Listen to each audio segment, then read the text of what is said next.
Hello again, welcome back to the bird room for another episode. Ins and outs of the bird keeping world will know that breeding season can be challenging at the best of time. In today's episode we'll run through some of the ups and downs that we've had in the bird room over the last couple of weeks. Some really good, some really bad, but obviously that's bird keeping for you, and anyone that keeps livestock will tell you that livestock becomes dead stock at one time. So in today's episode we will look at the canaries, as in the border canaries, the 5 canaries, and some new additions which I've teased on Facebook to see if anyone could guess what they are. No one did guess, but I'll elaborate on that later in the episode. We'll run through the Mules and Hybrids, and as the thumbnail does say, Greenfinch, Bullfinch, have we got full eggs, haven't we? So all will be revealed again later in the episode, so make sure you stay tuned for that. British birds, Greenfinches, absolute nightmare, but more on that to come. Chaffinches are building up, but everyone knows throughout the years, or the last couple of years that we've had them, they've built up, and by the time they've built up, nothing. So limits are doing nothing. So I'll explain more on that as the episode continues, as I keep saying. Over here with the canaries, the 5 canaries that is, and yeah, we're off to a good start. Not an amazing start, but a good start. I'm happy with what we've got, and most of all, the ones that we have got, I am really happy with, the quality wise. Looking at them as they come out the nest, I couldn't be happier. But there is still 1 or 2 hens that haven't graced the nest pan with an egg. And someone did message me this early on in the week saying, is it common for birds to build a nest and not lay an egg? It is. I mean, I've had it many times over the years where an hen isn't mature enough to even start laying eggs. They might be late on bred, and some of these will be. Some of these would have been June chicks last year. So time will tell if they do the job. If not, what I'm going to do over the next couple of weeks is basically start again with them and take the nest pan out and condition them up again. But they seem to be in condition, but there's just 1 or 2 that are sitting in a nest without no eggs. I did this last year, and then over the other side she was in cage 5, I think it's something like that. Anyway, she never laid an egg throughout the season, but she kept sitting. I put dummy eggs under her, she sat them. I put some chicks under her, she reared them chicks. So all is not lost in the world where the birds won't lay an egg. So there's always something you can do with them. But I would say caution is just try them first, put some dummy eggs and see what they do with them. Also try a chick and just keep an eye on them, see what they do with that chick, because there can be hens where they'll just throw the chicks out and stuff like that. So it's always worth a try rather than giving it a complete loss. We've also bloody got a yellow cinnamon hen, one that I've shown, and did quite well on the show bench, and every time she lays an egg she eats it, every single time. I just can't fathom why she keeps doing this. You do get birds that eat eggs, and it does happen, so that's another one. So out of the 30 hens, we've probably only got maybe 25 that's really doing anything. But like I said, plenty of time yet. Some of the birds are actually going to nest the second round now, and what I've done is put terracotta in for the second round. Because one thing I always do is change the style of nest. So first round I'll either go orange, then second round I'll go white, so I can visually look at them and know which round they're on. Or this year, white for the first round, terracotta, obviously they're orange for the second round. At least that way, if I'm at work and my wife's coming in, and she'll know who's on the second round, if you've got chicks or anything like that. Just makes it visually easier to identify what's on what. But as you can see behind me, there's there's quite a few that is on chicks, whether they're just weaned or the chick that's just hatched. So there's a lot going on over here, so I don't want to stay over here too long.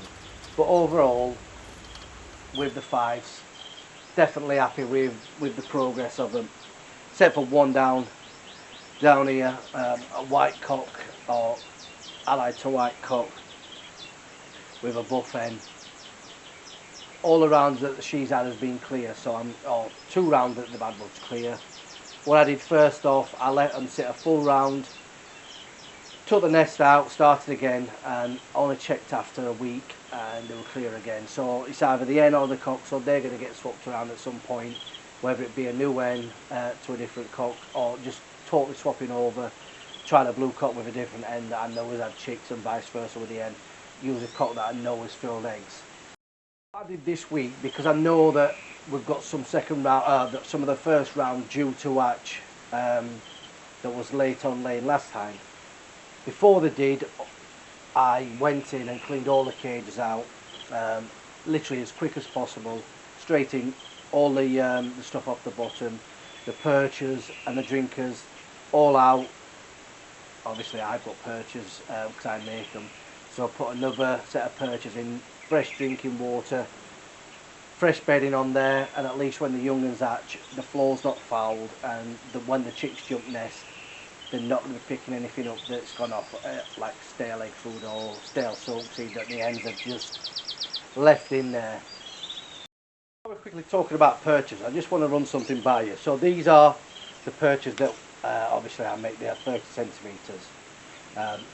These are round edged. So they're a standard type perch with standard type bar cuttings, because people have different cage fronts and what certain ones do. Like these ones are the canary type. The Giyu are slightly thicker. The punch bar are even thicker, which are that diameter cut in them. So if you're ordering perches, just send me a message and tell me what type of bars you've got if you do want perches, and tell me the length. Now this is a 40 centimetre one that I've got prepped, not finished off yet. Reason I've got 40 because someone ordered 40 centimetre ones for the deeper cages. But not just that, these are one I was experimenting with because I've got red poles back in the bird shed, so I'll tell you more on them shortly. But red pole, I've got smaller feet, same as siskins and even goldfinches. So I've done a thinner diameter perch specifically for the smaller finches. And I think these are going to be ideal if you compare them to a normal size one. They're literally half the diameter, because they will help the bird grip better on the perch. So if you are looking for thinner diameter ones, again, let me know that that's what you're actually looking for, because on the website they've just got the generic type of 30 centimetres, and like I said, people want different types of perches for different birds. So it is worth just sending a message and saying, right, I would like this many perches of this diameter for this type of bird, or this length of perch for the different size cages. It just helps me when I'm sending them to you guys, at least then I know what you're exactly looking for. Now we're going to talk about these little buggers, greenfinches. So we did lose one hen bird, and it's down to me. She went egg bound, so she was in flight 1. Now with the bully hybrid pair, I had him in a flight cage, and I separated the cock bird off because he was getting quite aggressive with the hen bird. Took him away for a few days, and then I reintroduced him, and I noticed at that point, ironically, this Greenfinch pipes Bullfinch. So this is why I think they're really compatible. So anyway, reintroduced them, and I'd seen that they'd bonded, so I thought, right, would they actually do better in a flight than a flight cage? At least in the flight, I'm not walking past the flight cage every day and disturbing them. So I thought, right, I'll sacrifice a pair of greenfinches from the flight into a flight cage and let the bullfinches do their own thing in one of the flights. Now this greenfinch was a couple of days off laying eggs. Well, so I thought. Anyway, day after, I looked in the flight cage and saw that she was a bit soft, as in, you know, not herself. And I picked her up, and I could clearly feel that she was egg bound within literally 30 seconds of me holding her. And anyone that knows me, I'm not heavy-handed with birds. She just passed in my hand, and it does happen. It does happen. The shock of everything can have obviously effects on birds. So, you know, that left us with, obviously we already had one spare Greenfinch cock, so we've got a couple of spare greeny cocks. But anyway, sacrifice the flight for the bully pair. So it's not all lost. What can you do? The other pairs, they didn't. Although we've had 3 hens in the flights that went to nest successfully as it was, hatched chicks and fed them literally, and then next thing stopped feeding them, and obviously I found them dead in the nest.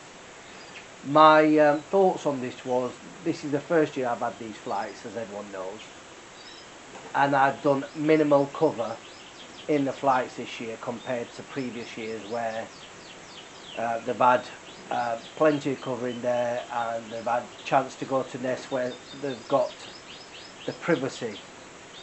With these flights as they are, they're all a lot more open, so I decided basically start again with them, and went and got a load of conifer and done what I know.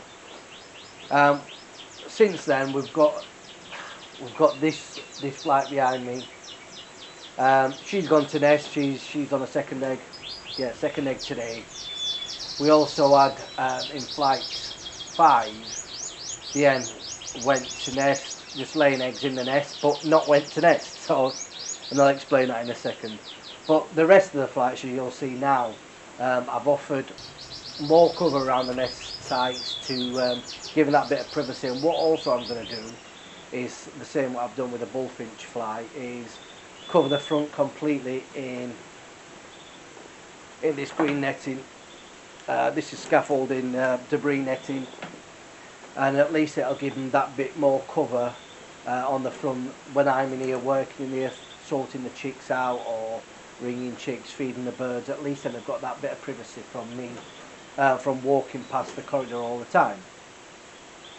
As I said, flight 5. Now this hen, she's got the bloody nest site in there, and she had chicks, and she was one of them that looked like she was feeding, but after a couple of days when I went in there, she was off the nest, and the chicks were all dead in the nest. So put the cover in there, yeah, but she's gone to bloody nest on top of the nest box.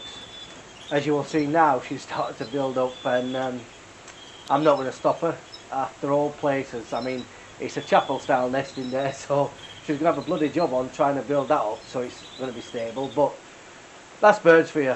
It's just craziness if you ask me. But that's the Greenfinches. I have actually got young Greenfinches.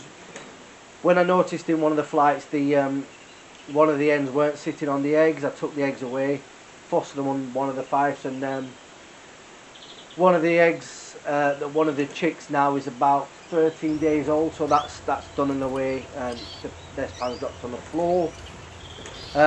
So the hen's doing a fabulous job there. We have also got a couple that's hatched out under another one of the feeders that's doing okay. So it's not all lost with them, not as yet. But now I'm hoping, now I've got the cover on the flights, we'll have a bit more luck with them.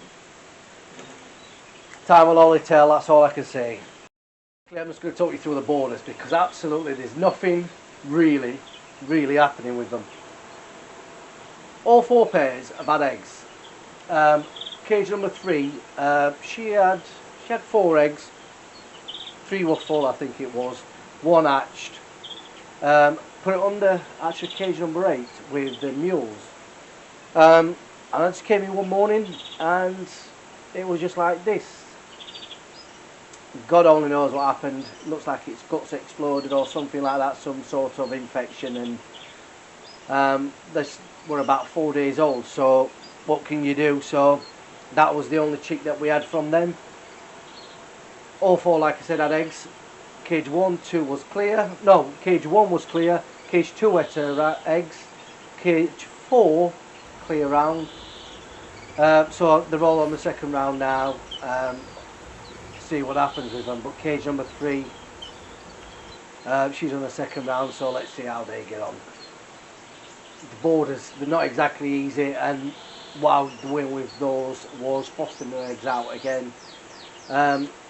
With some of the lesser 5 canaries that I weren't too bothered about, and I put the 5 eggs underneath the borders, and if they fed, they fed. If not, then it's a sacrifice that I was willing to take. So that's all on them, because not much is really happening.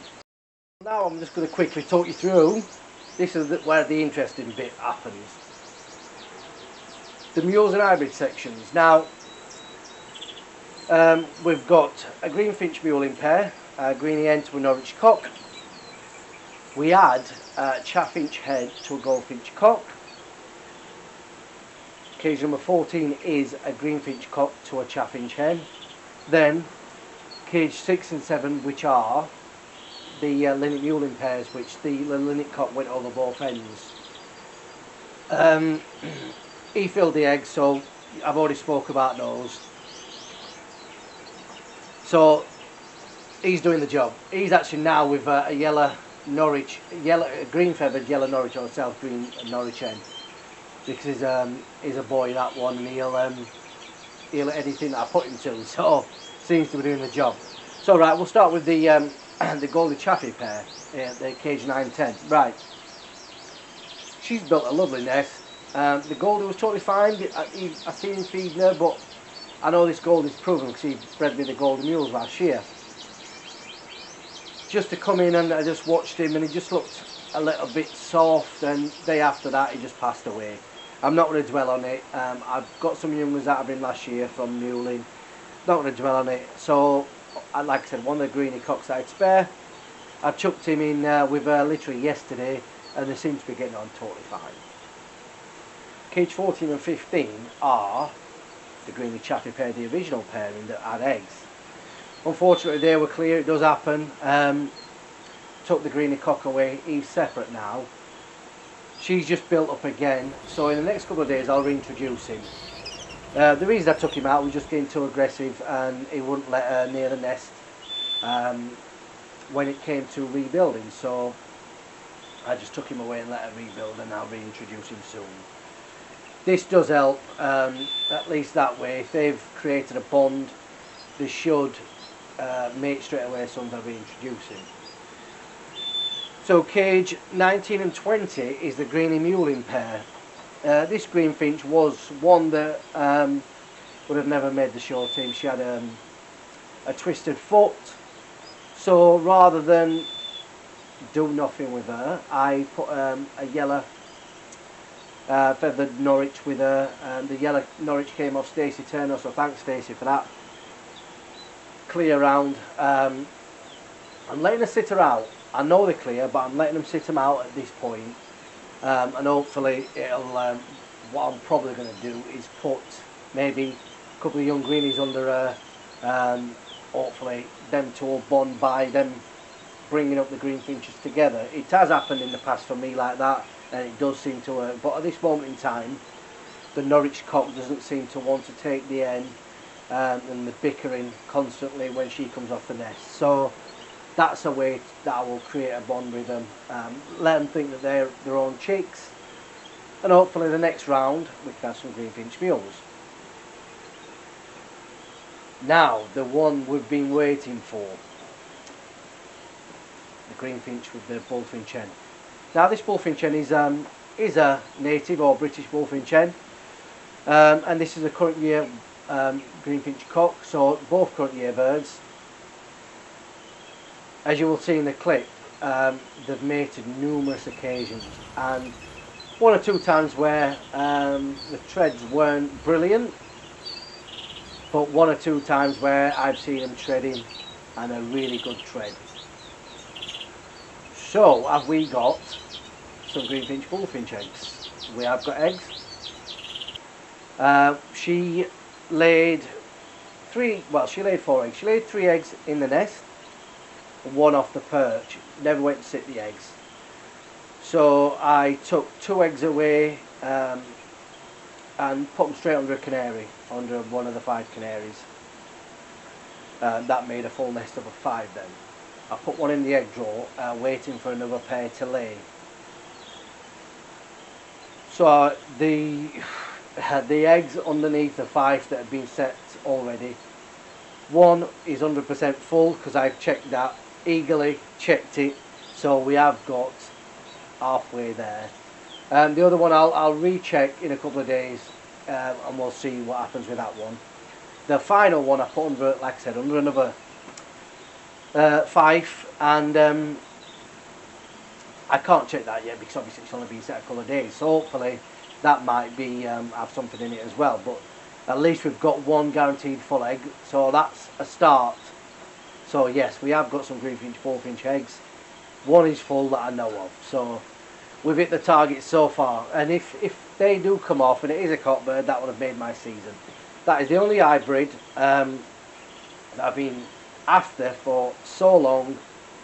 I've never even owned one, never even bred one, so that would be a major achievement for me. And fingers crossed that it's a cockbird and it's a yellow, because that is some achievement to get from one egg. That is some odds. So we'll have to see. So make sure you subscribe to see the progress on what happens throughout the rest of the season with them. So the last of the British birds is, like I said, the chaffinch is not doing, but they're building up, but they're not doing much, to take forever. Linnet's not doing anything, so I'm not even going to bother showing them. They're just in there eating as always and starting a corner. We acquired 2 pairs of red poles back in the bird room after, I'd say, 3 years, just because they're bloody annoying, not feeding, and I won't keep birds in my place that don't feed the chicks, that are constantly hatching them and just pulling them out of the nest. So I acquired 2 pairs from my good mate Stacey Turner. Now I've known Stacey for some time and we've swapped birds throughout the years, and he gifted me 2 pairs. One pair is already on eggs. She laid 5 eggs. I went in yesterday, saw 2 on the floor. I thought, oh god, not again. I checked the eggs, there was nothing in them anyway. They were smashed and there was, well, clear. I got my candling torch and checked the other 3 eggs that was in the nest, and obviously they are full. So that's why she's chucked the others out, because at the end of the day she's not going to incubate something that's not going to hatch. And that's the point of, sometimes you see eggs on the floor, the birds have turfed eggs out, and 9 times out of 10 them birds will know if there's anything in them eggs or not, if they are dead in shell or not. So, you know, it's not be all and end all. You think, oh, Nen's chucking birds out all the time and chucking chicks out. A lot of the time the birds know that the eggs are clear, and same with young chicks. You will find if there's a chick in a nest and there's a nest of 4 or 5 and she's only feeding 3 or 4 of them, there's probably 99% of the time there's something wrong with them that she's not feeding. She'll know that, and she'll only feed the strongest ones. Also, the opposite to that, I can't tell how many times I picked chicks off the floor that have been stone cold and look dead to the visible eye. Every single time I'll just put them back in the nest, let the hen go back and sit on them, and 9 times out of 10 then chicks will come around and they'll be totally fine. Some of the times, especially if it's late at night, the hens giving the last feed come off the nest so quick that sometimes you just take them out of the nest by accident. So it is worth a try. If you do find one on the floor, pop it back in the nest and see what happens. For the other pair of red poles, I got distracted there, are building up. I'd expect them to be finished building the next couple of days and lay thereafter. Like I said, sometimes hens will lay straight away, sometimes they won't, but I've explained all that earlier. So finally, today, we're going to talk about the London Fancies. Now, I spoke to a friend, Andy Early, that he was one of the sales I was at, and we was talking about London Fancy, and explained that I was looking for a pair or wanted to try and breed a pair. And true to his word, he said, yeah, I'll have a look at home, and he phoned me up and he'd managed to sort me a pair out. So we'll see how we get on with them, but I'm really looking forward to breeding them. They're a different breed that I've never had. It's something that I've always been quite interested in the coloration from nest feather to molting, and I'll tell you more on that later on in the year. But obviously in nest feather they look self green.